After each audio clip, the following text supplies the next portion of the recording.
For having me. I have to apologize. I've been on the faculty, I think officially since 1998. This is my first visit to Oswego, so I feel shamed, as I should, but hopefully not the last. And you gave me cookies, so thank you so much for that. So this is the best of times, worst of times, right? New library director, so everything is going to be better or everything is going to be horrible, and who knows what's going to happen and such. Have you just gone through a dean search not too long ago? I feel your pain.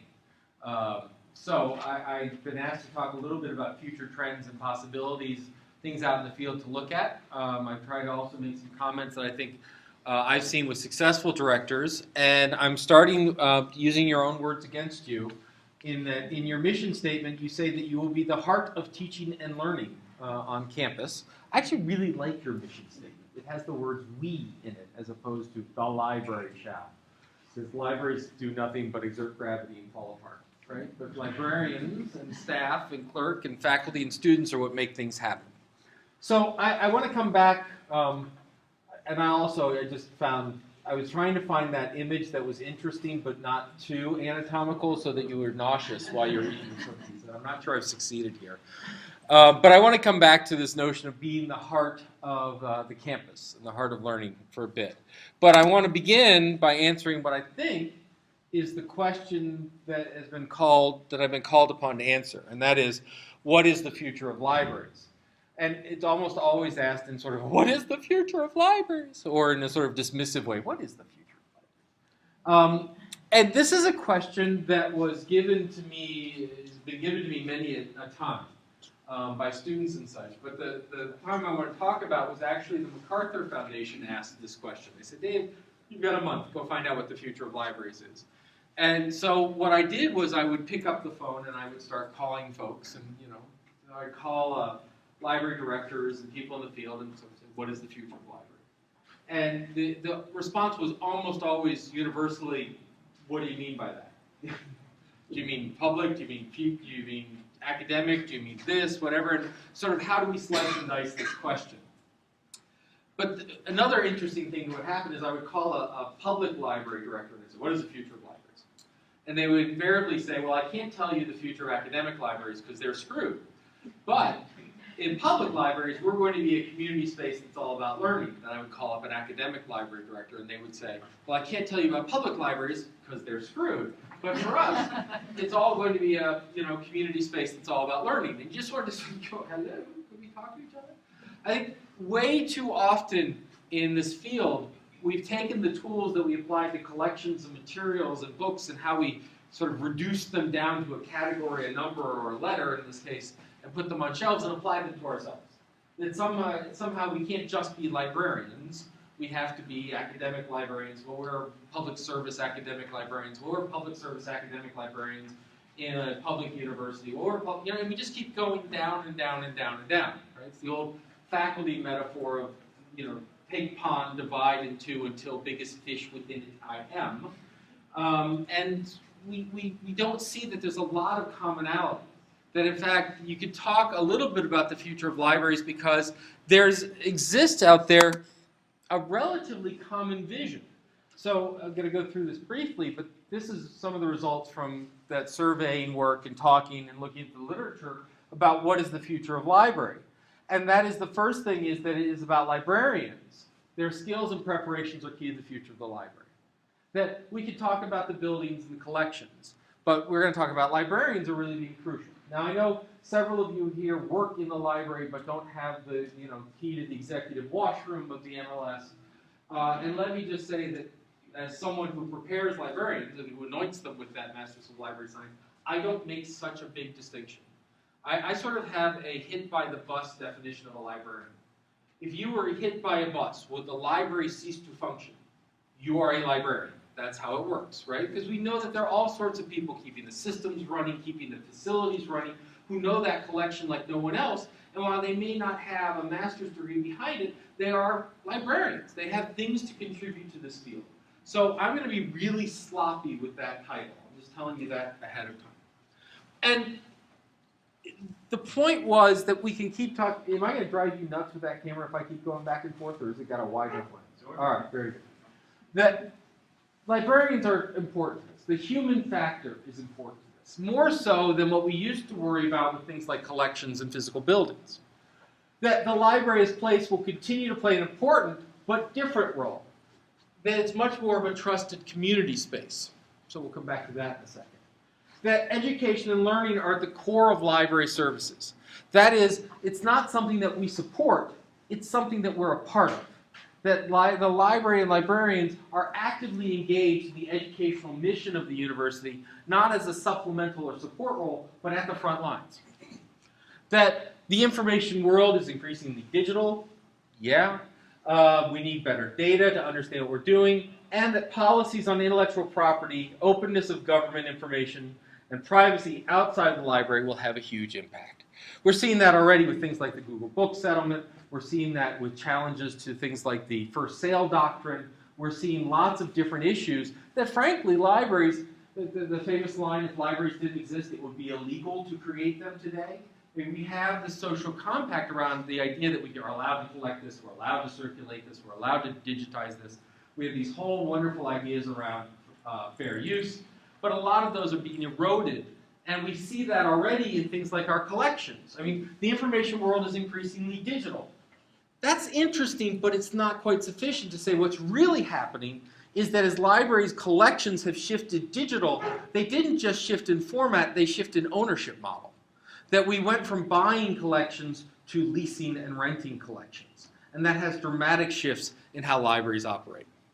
But I want to get back to this question again for a second. And I also want to be really clear here that my time is yours, so if this gets not where you're going or you have additional questions, please feel free to jump in at any time. So we're in academia. We love academia. Academia is awesome. And in academia, the currency of the realm are questions. This is all we do. I had a doctoral student who said, how many times have you used the word interesting today? Well, that's interesting. That's interesting. Right? Get over it. Right? But this is a lousy question. This is a really, really horrible question. One, from talking to these different library directors, everyone doesn't quite understand what the turf is. I mean, it's really interesting that we have a hard time defining even what this term is. The other problem with this question, the real problem with this question, is that it sounds very deterministic, like there is a future of libraries, that one, there is one, and two, that there's only one, that somehow it's going to happen to us, that we're living in this world that if we just hire the director with about 10 feet further view than we have, we'll all be fine. You know, if they can just see what's coming around the corner. That's a really lousy idea, because what it means is that we're somehow passive in our own future. My favorite line, Alan Kay, who talks about the best way to predict the future is to invent it, right? So a better question is, what should be the future of libraries? I mean, if you were to look at it, and you were to project out, and you were to come to the conclusion that in 10 years there will be no libraries, are you okay with that? Right? If you look at current trends, you look at current data, you hear about all the digital this and the digital that, and now the Kindle, you can loan Kindle apps, we're all better off. Why do we need libraries? Are you okay with that? Are you okay with the idea that, well, the future of the library is a smaller footprint, smaller staff, smaller everything? Are you okay with that?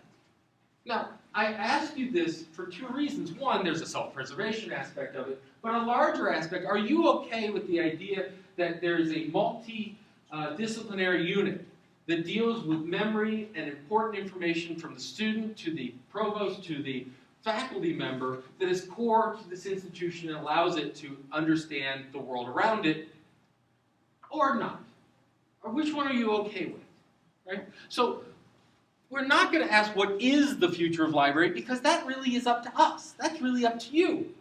What's the future of SUNY Oswego's library? That's the people in this room, in this campus, for them to determine. It will not happen to you.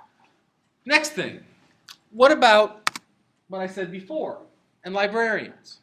Which is, this is a building, this is a facility, and I understand it's where you come on a regular basis, and I understand it's what you see on a regular basis. And I understand it's what you work with on a regular basis. We were just looking at the carpets upstairs and talking about someday there shall be a renovation and all this wonderful stuff. But is that really the core of what happens here? You know, is the architecture the sole benefit of this library? Isn't it really what we do with it? How we organize the information, how we organize the students, how we select materials, how we understand things. What are those skills that we need? A lot of technology has put library staff after library staff under the gun. You sort of feel like you're always behind the learning curve, and there's always a new learning curve, and they always somehow get steeper, right? Well, what are we doing to renovate the librarians to a degree? What are we doing in terms of continuing education? What are we doing with community access? What are we doing with mission and vision building? What are we doing to make sure that we are able to serve the needs of this community? So once we come up with this vision, are we able to actually deliver the vision? Because this building won't do it. A budget line and an org chart won't do it. Right? We've all worked in organizations where you've seen the org chart and you just laugh and laugh and laugh. Right? This person's above this person? Oh, I don't think so. Right? Who knows this collection? Well, they retired last year, and so no one. You know? Right? What are we doing to cross-train? How are we doing to understand this? I really do see a very viable future where there will be many fewer of these and many more of these. We used to talk about accountants. Accountants were people that worked in accountancies. They were a place that you took your books and they did all the addition for you. Now accountants are everywhere. Every corporation, every business, every nonprofit of sufficient size has an accountant in it. Right? Why do we feel that there's this one-to-one relationship with this thing called a library and librarians? We're working on different studies at Syracuse and elsewhere around e-science and the idea that increasingly science is happening in a distributed online world. Not only through simulations, but that NASA is pouring huge amounts of money into major telescopes in the Antarctic. But they don't want to have everyone have to go to the Antarctic to use it, so they network them together.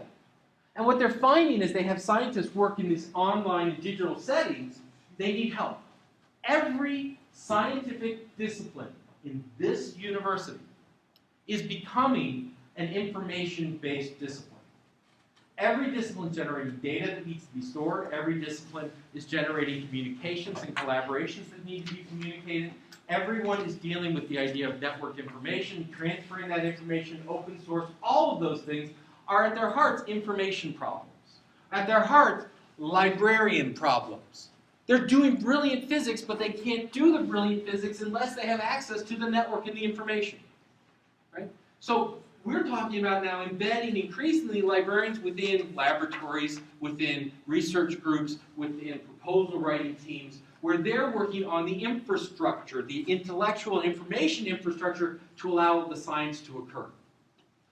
Right? We used to do this by opening the branch, right? We'd have the chemistry library and the physics library and all of those kinds of things. Well, office hours and working out there virtually are new ways of thinking about that. So, what should be the future of libraries and librarians? And this one I think we all too often forget in a democracy. Now you may think I've slipped into my public library speech, and certainly this is time I do spend in the public library speech, but it's a very interesting question. Because when you go to the root of why we educate in this country, when you go to the idea of the university, when you go to the idea of public libraries and non-public libraries and academic libraries, believe it or not, you find this nice little root sitting there, which is that a well-informed, well-understood citizenry works better in a democracy than those who are ignorant, as we've seen in many, many a country recently. And so a lot of what we talk about, I noticed our provost just joined, I'm guessing that there's a lot of talk in Albany about if you want better citizens and better economic development and better participation, you better have better education. It sits underneath all of those things. And I think way too often we forget this. I think also when we look at big words like this, we feel somehow corny in saying them. Yes, I'm a librarian because I believe in democracy. Right, Kim? I'm a librarian because I believe in democracy. These are the levels of discussion and discourse that we are having in this country. Where are we in that discussion? Right? You look at the budget discussion not only in the state but at the national level. What are our priorities? What do we want to invest in? These are discussions that librarians have an intimate part of having that conversation in. They're not simply the people who feed the briefs to the real discussers of this. We are the real discussers of this. You want to talk about privacy? You want to talk about social activism? You want to talk about democratic engagement? Librarians, that's core to what we do. That's the root from which we come from. So we can't give that up. Now, to be sure, the nature of libraries is changing. The nature of the physical space is changing dramatically. Libraries have gone from quiet buildings with loud rooms to loud buildings with quiet rooms. I was looking at your igloos outside. I mean, have you had this argument yet? On a regular basis? One or two people, right? The humanities professor refuses to walk across the quad because those students are ruining the place, right? I'm from Syracuse, right? Syracuse is a great place. Syracuse University is a great place to work if the students didn't mess it up. So this is one change. The other is that they've moved from knowledge access to knowledge creation. Once again, the igloos out there, to me, are a positive sign. What it means is that we're preparing people to produce information and not simply to access it.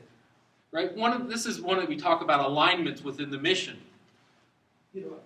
Once again, I'm not going to speak for the administration of SUNY Oswego, but I'm going to guess that when I say things like, we are preparing students to be active citizens, actively involved, active producers and knowledge of information, critical users of this, and not simply better consumers, that should resonate with the library. Joan Fry Williams had a great line. She goes that libraries should be more like kitchens than grocery stores. Right? Grocery stores are where we go and we get all our ingredients and then we go home to do something with. Kitchens are where we come and we build and we cook and we investigate. They're increasingly in a social space. Right? Maybe it's just my parties, but everyone always ends up in the kitchen. Right?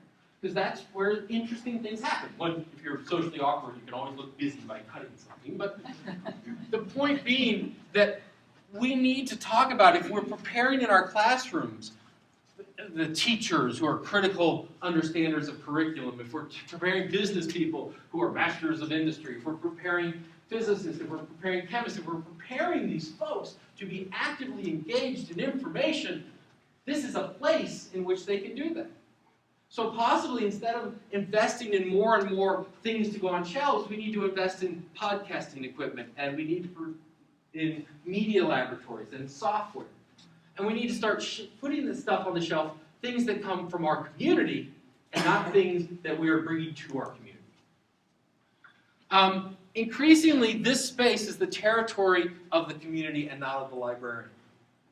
I mean, think about what it used to take to move the library to a place. We started that, right? We have the education branch, and that's where all our stuff is. And now what does it take to take some of the most powerful and useful resources to your faculty? One of these, right? Access the databases, access ebooks, maybe not all of it, but a lot of it, right? In the public library space, it used to take a diesel engine in front of something to take the library. It's called a bookmobile. Now it's just a laptop to say, what do you need? Here you go. That means that we can get out to where the questions are, where the conversation, where the knowledge is being built, and we can let the community do what it does so well with space, which is hang out in it. The third space, right? This notion that this is a social place, that people are having conversations, that people are creating materials, that's what they should be doing. And we can be out where we're most needed. Maybe it's there, but maybe it's across campus, and maybe it's across the world. Maybe it's with that researcher who's doing the study in Africa, and we're part of that discussion. The changing nature of libraries has led to a changing nature of librarians, right? We've become unshackled from the collection. We've become unshackled from the collection in many, many different ways, right? The easiest and most evident is when someone comes to the reference desk and they ask us a question. We're just as likely to start doing this than we are to do that. The answers that we give them are just as likely to come from the cloud, the internet, the web, as it is from a physical resource around us. That's easy. That's obvious. But we're also talking about unshackling from the collection in many others. So I mentioned this briefly before, but let me spend a second. We've shifted from an ownership model to a rental model in terms of our collections. And this has caused an amazing amount of pain. We made a Faustian bargain very early on. We made a bargain that when we moved from physical, analog, paper-based stuff that we bought and we thought was expensive, to a rental model which we keep paying for over and over and over again and still don't own. Right? So when HarperCollins decides you only get to circulate a book 26 times, And we go, no, we bought those. HarperCollins looks and goes, are you insane? We didn't let you buy these things, right? We rented them to you. And we can take them away whenever we want. Right? It's like, what was it, 1984, George Orwell, where Amazon realized they didn't actually have the permissions to sell the ebook, so they went and took them back from everyone's Kindle. Right? Someone said it'd be analogous to IKEA going, whoops, should have sold that bookshelf, let's break into their house and take it back. Right? This is a very interesting world. It allowed us to get more stuff, but it made it much more expensive. And it also meant that we totally changed what the role of the librarian was. The librarian went from curator of collection, owner of collection, maintainer of collection, to buying agent and seeker through that information. Now, that came with a lot of great rewards. I don't want to make this sound really negative. Great rewards. Wider and easier to access information, better means of accessing full-text materials, better skills that librarians became, rather than physical managers, we became digitally enabled, and that's positioned us very well for the world we live in. But there are downsides. The ascending resource of the library is the librarian, unlike the peaking collection. Did I do this right? This is the peak, right, as opposed to this is the peak? All right. My spelling, not so good. The circulating collections. Now, my guess is your circulation statistics look remarkably like this. Maybe up a little bit, not like this. Maybe somewhere like this in some areas. And your digital usage database resources look something like that. Right? This is not unusual to SUNY Oswego. I hate to break that to you. This is not unusual to academia. This is not unusual in the universe. This is what's happening. So what it means is that these wonderful collections that we oriented ourselves around for so long are frankly reaching their end of their shelf life. They're reaching a point where their utility is beginning to decrease. Not in all sections. There are plenty of things, special collections, archives, materials, unique resources where that's not true. But in many cases, they're beginning to find the end of their span. So we went through the periodical sections and I saw lots of empty shelves. My guess is I'm going to see more empty shelves, right? So already we've begun to make some financial decisions, probably more than use decisions. I grant you that. But this is not going to be unusual. How's your microfiche collection doing? Any 8mm film still lying around, right? 8-track tape player? Oh, there's Laserdisc. Laserdisc, there we go, for some kind. All right, so this means that really when you look at what the value is, to me you look at a librarian, you look at an engaged research staff, you look at the ability to work multidisciplinary across different settings, you look at people and individuals who can take questions and answer them, who can work one-on-one in instruction and curriculum. You look at people who are flexible and how and whom they can work with. You look at people who can handle new collections that have never been thought of before. That's a rising set of skills, right? So that's something to think about. Now, throughout all of this, while we've been talking about changes, and I'd love to say these are future, but frankly, these are today, what hasn't changed is the mission of the librarian. The mission of the librarian is to improve society. And you can just stop the dot right there if you like. But how? Through facilitating knowledge creation in their communities. The mission of a librarian is to improve society through facilitating knowledge creation in the community. Now, a couple of things to note about this mission. First, it's the mission of an individual or person, not of an organization or institution. Now, I'm not going to ask you to show hands, but let's just say some of you probably think that your website sucks. If not, it would be a miracle. If you've ever been part of those conversations, it's your website, right? In this mission, if your library is doing something, your librarians are doing something, your staff is doing something. And talking forward to a director, we need shared ownership of responsibility within that. If not, and particularly, you guys aren't like a 500-person organization where you can hide, right? If you begin to sort of, oh, that's someone else's problem, that's someone else's, no, it's yours.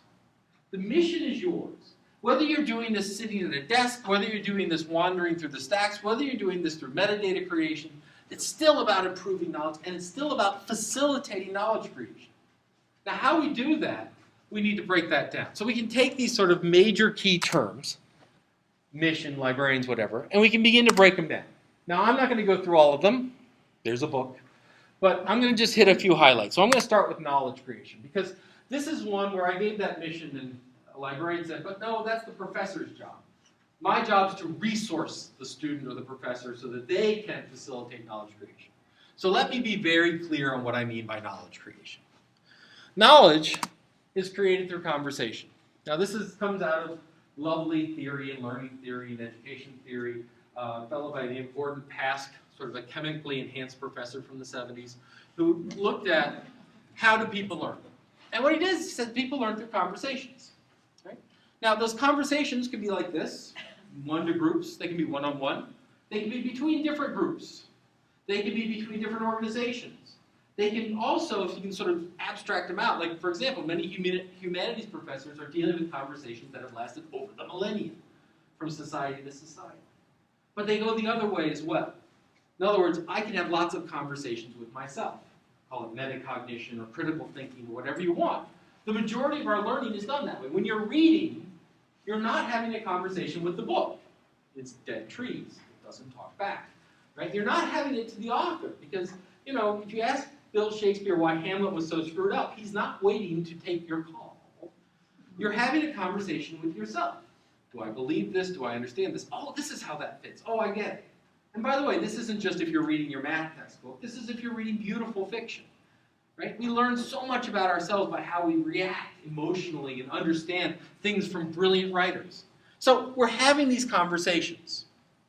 Now, we'll go this further down, but stick with me for a minute, which is if we're in the knowledge business, and I find few librarians who argue with the libraries in the knowledge business. We could say we're in the information business, but I'm a professor of information science with a PhD in it, and I can't define information convincingly. Right? What is it? Is it like water? Do we move it?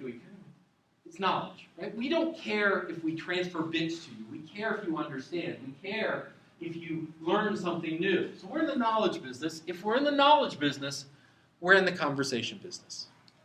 We're not in the stuff business. We're not in the building business. We're not in the stacks business. We're not in the acquisitions business. We're in the conversation business. We facilitate these conversations from the individual to themselves, in the classroom, on their own, within their groups. That's what we're doing. The power that we have is that we facilitate this. And I want to give you an example. Imagine if instead of assessing things like how many books were checked out, what was our database hits, and all this other stuff, we actually tried to understand, did we have an impact in the classroom? Did we have an impact in teaching and learning? Because that's what we're being asked to do. Right? Are you guys middle states? Right? Middle states knocks on the door. They don't ask about you the way they used to. I hate this, right? They don't say, how many volumes do you have? And could you tell us what your throughput was? And now what they're trying to say is, what are your outcomes? How are you assessing your outcomes? And can you demonstrate your outcomes? And by the way, that's not grades, which took me 3 years to get over. Right? Well, if it's not grades, then why the hell are we giving them grades? But we move on. So imagine if instead of assessing yourself by your outputs, what you do, you tried to look at this conversational world. So say that you took, well, the faculty are having conversation, the students are having conversations, and the librarians are having conversations. Very simple stuff, right? This might be the education faculty, the business faculty. We can throw administrators in here. We can talk about different levels of students, but just for an example, real crude. What we can begin to do is we can begin to find out what these conversations are. And I should be really clear that the library can go out and ask them, and you do not ask them in the following way. How does the library facilitate this conversation? It's unimportant, right? One, they can't answer the question. Two, it's not all about you today. It's just unimportant. What you want to ask is, what conversations are you having? For example, just about every faculty member is having some form of tenure and promotion angst. Either they're worried about getting it, they're worried about giving it, they're worried about losing it. There's some angst going on around it, right? They may also be having very established ones. You may not be having this, but I was working with one college that was having the core curriculum, right? And they said, what's our core curriculum? What's the liberal arts core curriculum today? In outcomes. And there may be some regularity to this. So this is the conversation they're having, but we know that step one, they have a committee formed, so it'll get handled. Step two, We'll do focus groups around it, then there'll be a proposal to the faculty, then it'll go to the faculty, whatever that process is. We can do the same thing with tenure and promotion, right? First, we get together, we say they're okay, we find out if anyone else thinks they're okay, we see if they pissed off the dean, we see if they pissed off the provost, it's done, right? We can do this with the students. So they're worried about what to do Friday night. Now, I want to just stop right here to say, not every conversation does the library need to support. There are many they don't want to get anywhere near.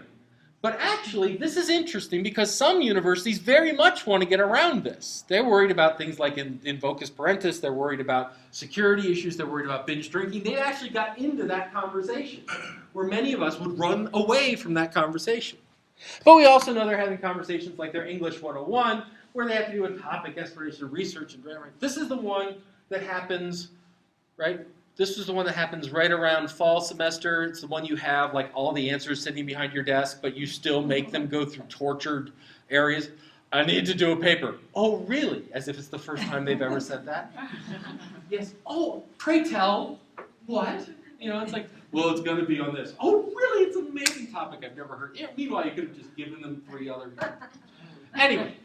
And then what we can do as librarians is we can say, well, these are the services that we're offering. We have databases, we have embedded librarians, we'll come back to that for a second, we have LibGuides. And we can begin to map then how these services match to each individual conversation. For example, tenure and promotion. This one kills me. What do you guys do for tenure and promotion cases? So I'm coming up for tenure. What does the library do for me? Not a rhetorical question. Find out how many times you've been cited occasionally. Do you do it? Sometimes, yes. Good. Right. This is what happened in Syracuse. I went through it, and I had a friend who was going through it. I said, call the library. They said, well, if you come down, if you or send your GA down for about an hour, we can walk you through the citation databases. Now, what that says to me is 2 things. One, go away. And the other one it says is that bibliographic data searching, which is frankly the frickin' core of the field since Dewey, we can teach you in an hour. That's exactly the message that we want to send. The best part of it, what if it's that, like, we have a list of who's going up, right? Right? So you get a list and you say, hi, Dave. I'll be your tenure librarian today. What I'm going to do is I'm going to go find that. Let's have an interview and talk about your Vita and all this stuff, and I'm going to go find it. Right?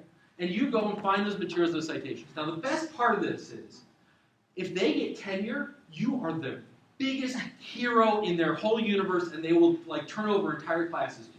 Right? And if they don't, they leave before they can badmouth you. Now, this is a good Now, you can imagine this go even further, by the way, which is, and I know this absolutely never happens, where faculty might, I don't know, add a few citations, right? Or they go to Google Scholar, because Google Scholar will show you citations to things like your Vita and to, you know, that Sherlock Holmes thing you wrote for fun, right? What if instead you said, hi, I'm Dave, I'm your tenure librarian, I will be producing independent audit of your citations for the provost. I'll be providing that to your promotion and tenure committee. In essence, if the library became not just a voluntary service, which is great, but it became actually part of the core functions of the library in the core area that we provide. You could say the same thing with sponsored research. When someone goes to do a proposal out somewhere with human subjects, they've got to do some documentation of what they're going to do with the data. I'm going to go shock 3-year-olds with a cattle prod to see if they like it. I will unfortunately record their name, so when the police come, I can say it was me, etc. And with the data, I will keep it in a lockbox somewhere in Siberia, which really means a cardboard container in their office until they run out of room, right? And everyone has to come up with this data use plan that satisfies human subjects and the Institute for, you know, all these, NIH, etc. What if you said, all right, you're doing a study with human subjects, it will go in the information repository that the library provides, it will be in a secure system that has been auditable, you will have complete access to it by a password protection, and by the time you're done, becoming part of the process and not simply adjunct to the process. Anyway, what you're doing by this is you should be able to go back and say, this was my direct contribution to this. This was my direct contribution to this. This was where I utilized this. And anything that doesn't have a line, we need to spend some time on was that worth our resources to do. This is a very different way of doing it than here are our services, here's usage numbers. This is direct impact into the curriculum and research and instruction that we can assess. This is focused around conversations that people are having that are of interest to them, as opposed to we'll do it and market the hell out of it, that will fix it. Because I hate to tell you this, but dining hall tent cards are not the solution to the long-term viability of the library. We can't market our way out of services that people don't use. Now, this also means that as we begin to understand the conversations that we're having, we can talk about structuring ourselves to meet them. Right? So, I'm just guessing, but you probably have a library org chart that doesn't look radically different than this. Right? So we have the library. The library has public services and technical services. On the public services, we do instruction stuff. We do reference. On tech services, we do cataloging acquisitions. And we're not quite sure where to put interlibrary loan. The next reorg will move it from one side to the other. Right? Why? I mean, it's still, I show this to like real human beings, the kind of people who understand that catalogs are where you shop for sweaters and not search for books. And they look at this and go, well, you're in an academic library. Why are you doing public stuff? No. Public is, librarians that we trust to talk to real people. Tech staff, we like to keep them hidden. Right? And every library, MIT has this, Oswego has this, the Sorbonne probably has it, but it's in French. Why? Why? What if we did something like this? And in fact, this came out of SUNY Stony Brook, some work at SUNY Stony Brook, MIT, etc. They looked and said, wait a minute, this university is about teaching and it's about research. I'm generalizing. Teaching, we're going to do instruction for how to use resources. We're going to do concierge service. You see this one? Yale did this. Rutgers did this. The idea that every incoming freshman is assigned a librarian, and they meet with their librarian and say, here are your classes, here are the resources you're going to need, you better understand these databases, oh, Linus is a hard ass, you better understand this, etc., etc. Concierge librarianship service. It's not, I understand you're a small staff, don't get me wrong. I understand meeting all of them for 3 hours, you're done. But at the same time, it's not like you have 50, you're not Ohio State in the point where they call your number to give you a diploma that has your number on it. Right? Embedded librarians, the idea of actually being in classes to answer questions as they come up, or as I call it, professor fact checking. It's a fascinating idea. You go, well, Dave, I can't go to all these classes. Well, what they're doing with embedded librarians is they're using Twitter. They have a Twitter feed, and what they do is every class gets a Twitter hashtag. And as they're teaching, the students are asking questions, and even the professor will go, could you put this on Twitter? And the librarian's following the Twitter tag from here and sending resources and answers via Twitter in real time. Right? That idea of being right at that point of instruction. On the research side, talk about cataloging, talk about metadata and reference. Woof, that's where we really need it. Now you say, well, cataloging, we catalog materials and books. All right, I'm doing research. I just did a study. I have 5,000 materials. I have a lit review. I have all this other stuff. What do I do with this? Well, we need to organize it. We need to preserve it. Any grant that comes in, we make a blog for it because that's going to be cool. But where do we preserve the blog? How do we find it next week? How do we find it in 3 years? Right? And what absolutely astounds me is, and I'll just say there's a Syracuse problem because I'm sure it doesn't happen here, is that it is easier for the provost in Syracuse to know my healthcare status than it is to know my intellectual contribution to the field within the past 3 months. They can find out if I have healthcare and at what level I have healthcare, but they can't find out how many citations and what papers I published in last year without going to ask me or finding it on my website to see if I maybe did it in the Vita. That's nuts. Right? And so talking about, well, it's all repositories. We'll just put up a repository. Repositories, yeah. Repositories are where it's a document morgue. It's where professors go to put their dead papers to live forever. Imagine instead of a scholarly communication forum for Oswego, where you can bubble up, here are the different grants, here are the different publications, here are trends. Did you know that these people are working in common areas? Can we talk together? Can we work together? So moving on down this food chain of different areas, if we look at the notion, for example, what do I mean by facilitating? Well, facilitating means access, yes. But not just access to stuff, Also, access to conversations. I have a question. The best answer is Jane, who lives 2 buildings down. Can I help Jane get to that question, get to that answer?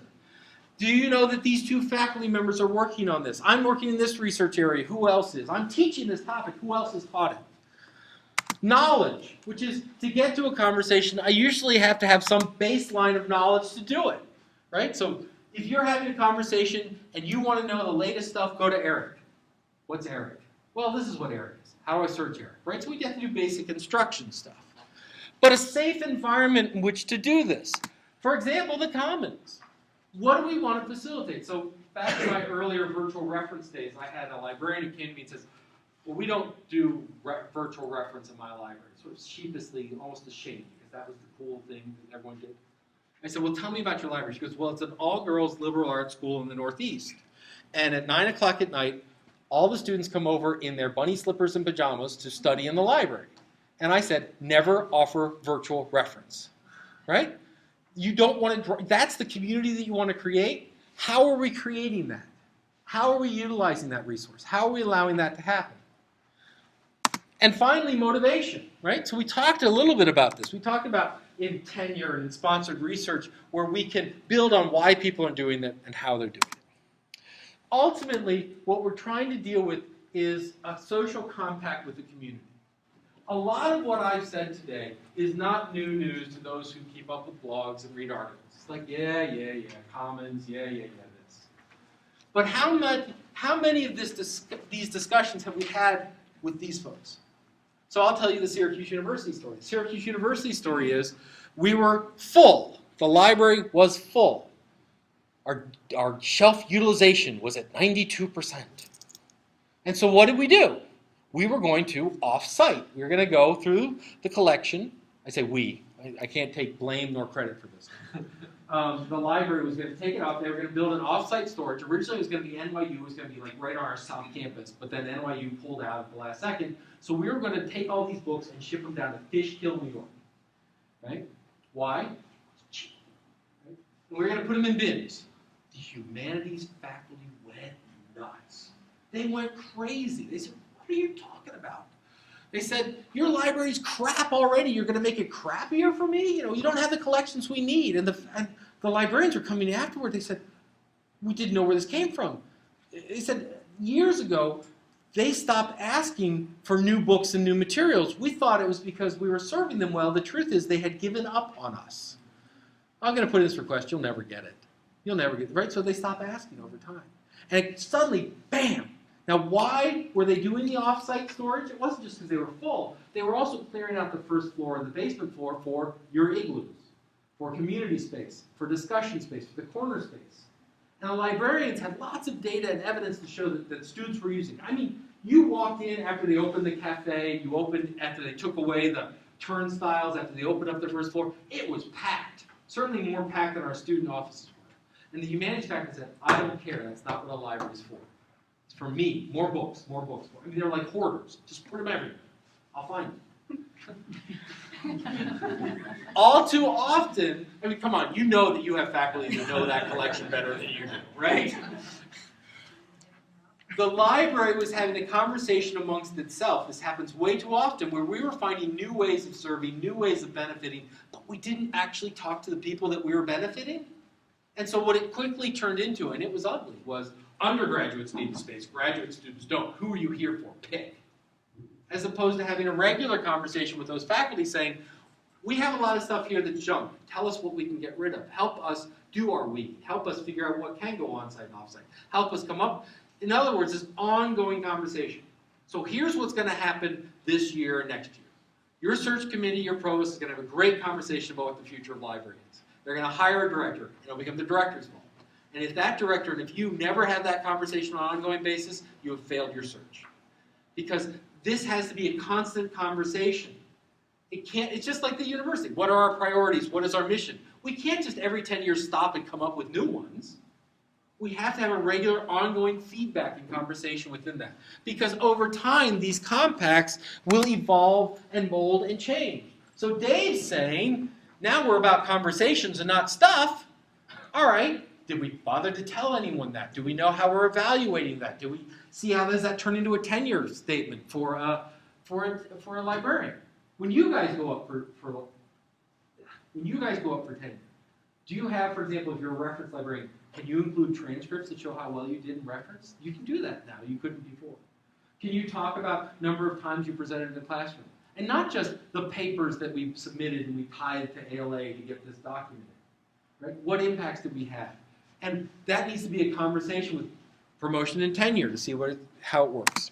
Now, the thing is that as you take this mission, as you begin to look at how these things fit together, what you can begin doing is just like I was breaking these major areas down, you can break them down and down and down and down, and you come up with a picture of the field. Right? I'm not going through this, I promise. This is my view of the field. I can tell you what that means. Right? Do you have one? It doesn't have to be this pretty, but you have one. What is the future that you want to have? What is SUNY Oswego's future of library going to be? Well, how do we organize ourselves? Or do you have a set of functions and job descriptions? Do you have a director that you're going to bring in who's going to help you form this? Or do you have a director who's going to help you process and do the more stuff and more stuff? Right? World views are vital and important. I think we think of it too abstract, too useless. Oh God, worldview, please. It's another academic. We're all academics. Right? Remember, academia comes from Plato's playground. I mean, it was Socrates taught in the academy, which was a gym. It's like the YMCA of Greece. It was great. The point of a worldview is it helps you map what's happening and coming down the road. Right? It helps you not just see what's 10 feet farther than anyone else, but helps you craft where you want to go, how you want to see it. So I see lots of animal pictures, and I see a leopard over there. And the example I give with the worldview, I know some of you were at my SUNY presentation, but I'll do it again. If I were to tell you, pick an animal to win a race, to win a foot race, you might say, I'm picking the cheetah, right? Cheetah's the fastest land animal is, I'm going to win, right? And I'll pick a dog. I'll pick a lab. Right? Okay, you're going to lose. I say, all right, the race is 3 miles. I'm going to win. Because it turns out a cheetah can go very fast, but not for very long. It can go really fast, and when it misses the antelope, it's got to sleep for a day in order to get that speed up. Whereas Labradors can go pretty fast forever. Worldview, you say, but Dave, you didn't tell me how long the race was. Well, there's so many things we don't know. So you ask me, what's the future of libraries?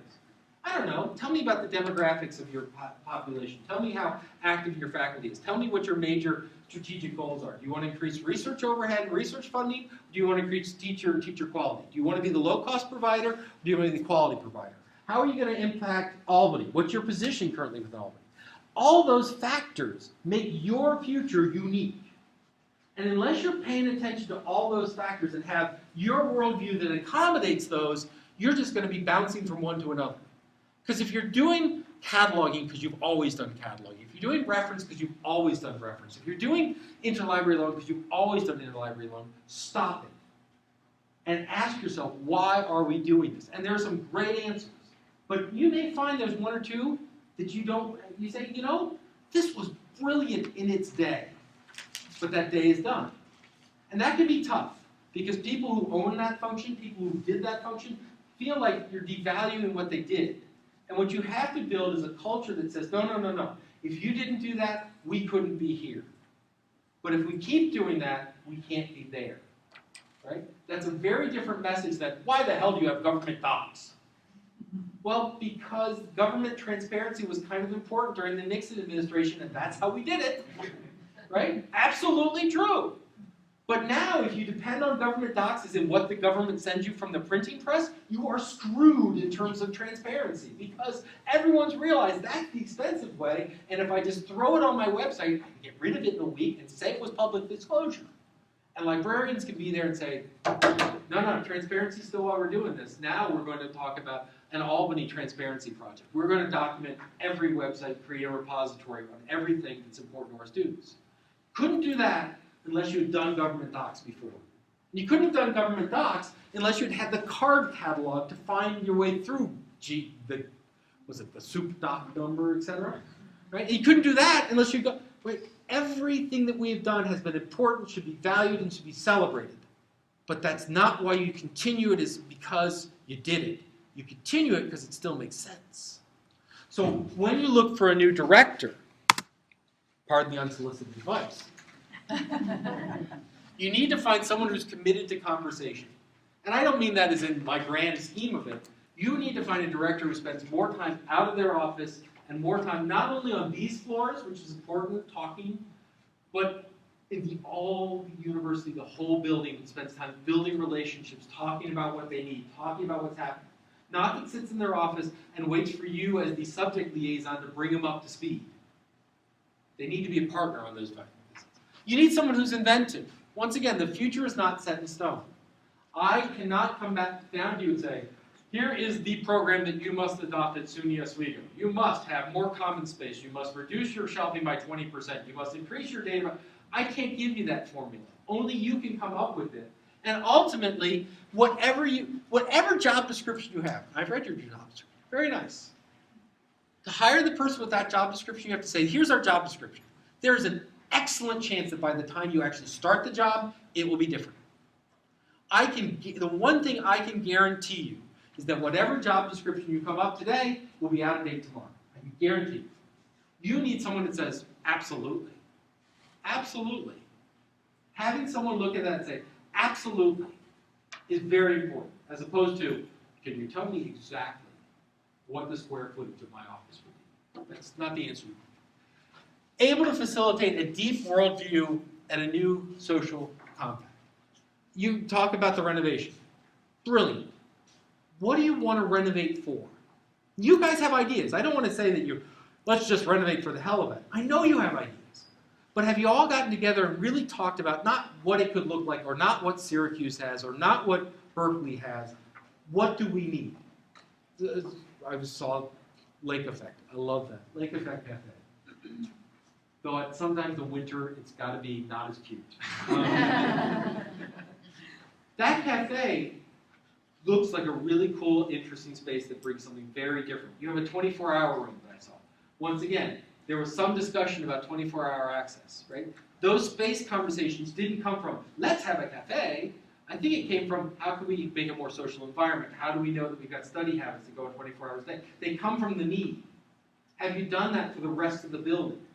Have you really looked at, could you, University of Denver has a donor.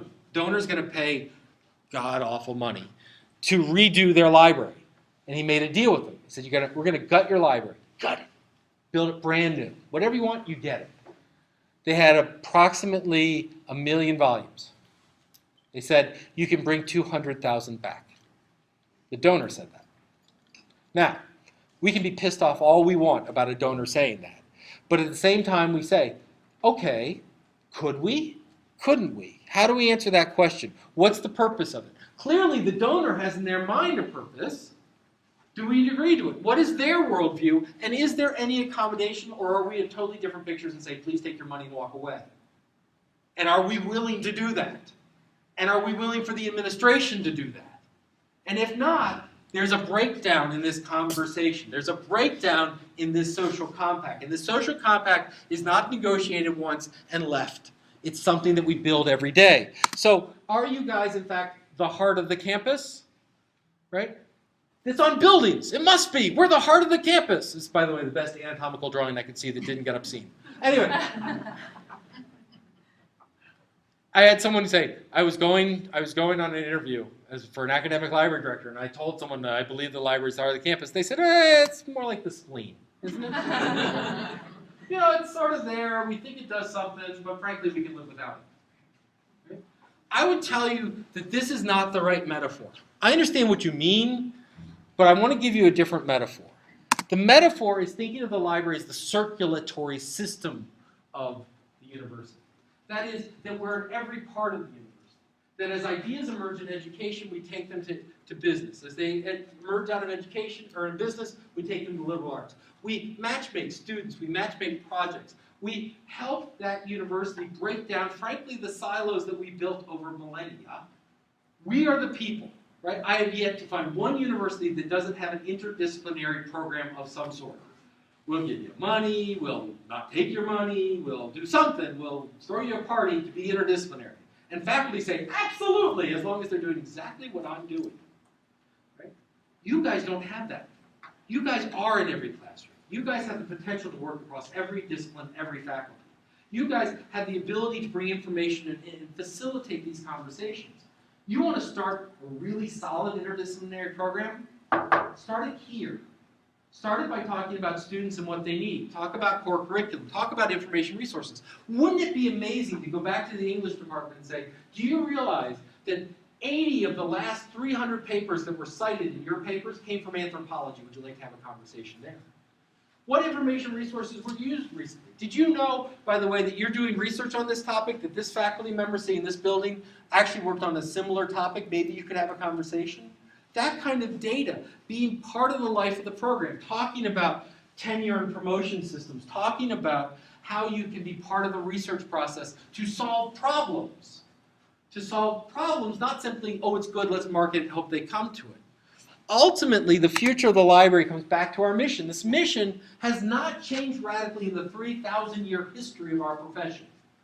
The tools with which we do it change radically. The mission is not that different from what they did in the Library of Alexandria. The Library of Alexandria was a big collection of stuff, but that's not why they built it. They built it to bring scholars from around the ancient world together for economic development of Alexandria. The librarian, the director of the library, was one of the king's closest advisors in the city. They brought it together as a way to understand the world, not to read about the world. So the mission of the library is to improve society, is to improve the community that we're a part of. The mission of the library is to make SUNY Oswego a better place to be, a better place to research, a better place to work, a better place to learn, a better place to understand. And we do that through facilitation. We do it through service, absolutely. But we also have to do it through leadership. If you try and figure out what the gray literature is today, when you have faculty who are doing blog posts and Twitter and all this other stuff, you say, do we capture that? Do we understand who's speaking here? That information is disappearing if it doesn't show up. You guys need to capture it. And it's not wait for the faculty to figure it out so we know what to capture. I'm the faculty. Don't wait for me. You won't get a good answer. You've got to help guide that. Do you want to move to an open access forum? Do you want to talk about how you can be part of open access? Do you want to talk about capturing the gray literature? Do you want to talk about emerging scholarly strengths from the work being done? You can figure that out. You can lead the university in doing it and not wait. And ultimately, the mission is to innovate. And innovation is not some grand scale that only happens with Steve Jobs imagining the iPad. Innovation happens at the reference desk. Innovation happens walking that floor. Innovation happens in answering a question. If you can make whatever task you do that much better, that's innovation. If you can make it that much easier for a student to learn, that's innovation. Capture it, build on it, understand it, and do the next, and do the next, and do the next. The library can no longer be a reflective collection pit of ideas. It must be an active member of the scholarly community, facilitating and enhancing the conversations to be more productive, more powerful, more impactful than it ever has been before. The future of the library is to be at the center and the circulatory system of the campus. If it is not, then I'm not sure there's a future. But ultimately, that's not for me to answer. It's not even wholly for you to answer. It's for the entire community. SUNY Oswego, of Oswego, of New York to answer. It's that social compact, it's that conversation that you have to have.